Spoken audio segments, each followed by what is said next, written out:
Hey folks, we're going to continue talking about nunchucks here, but we're going to take a look at, actually striking a bag or an opponent with nunchucks. Now, I've said previously, nunchucks not like a most ideal weapon because I'm not going to be carrying these around with me and get into a self-defense situation, likely. And there's not many things I'm going to pick up that are, going to function like a nunchuck.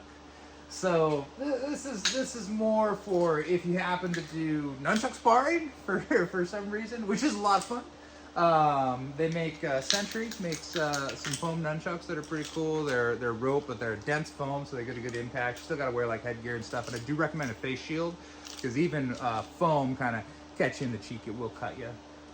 So little face shield, whatnot. I'm also going to show you a strike that you'll want to have a face shield if you're using it or being on the receiving end of it. So first thing to think about when we think about nunchucks, we probably think of like, oh, I'm going to be doing these type of strikes and stuff.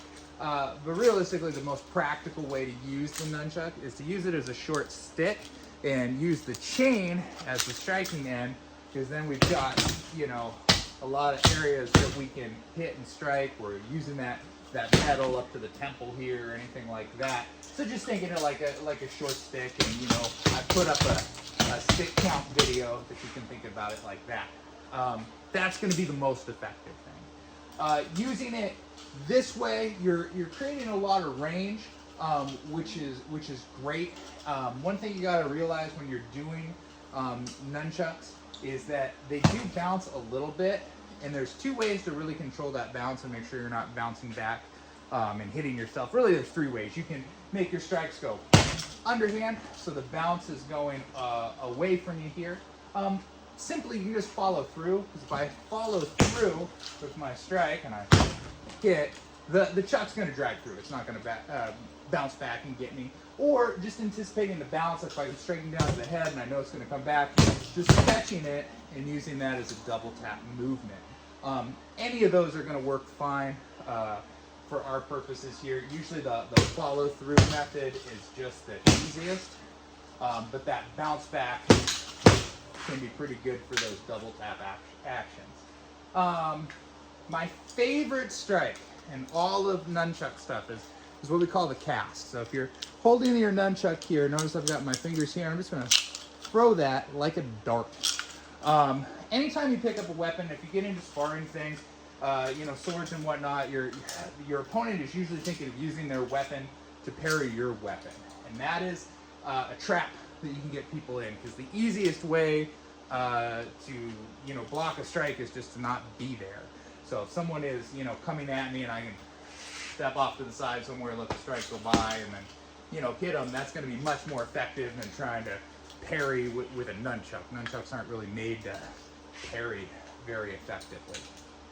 So when I'm in my thing, I'm thinking here, I'm just going to cast right in, and then I'm going to follow that up with any kind of swinging strike.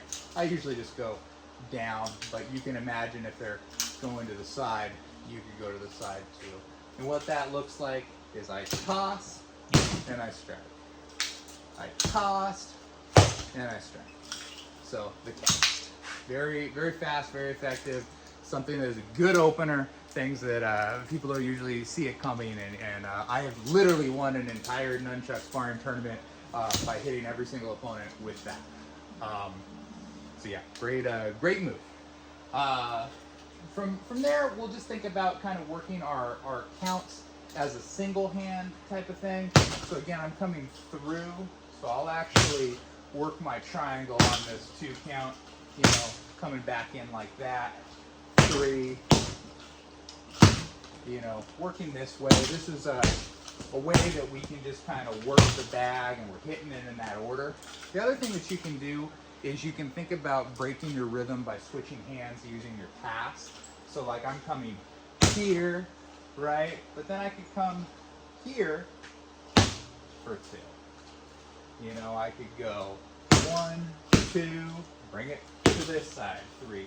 And that gets you thinking about getting the other hand involved. Always a good idea to keep that other hand ready to receive the chuck.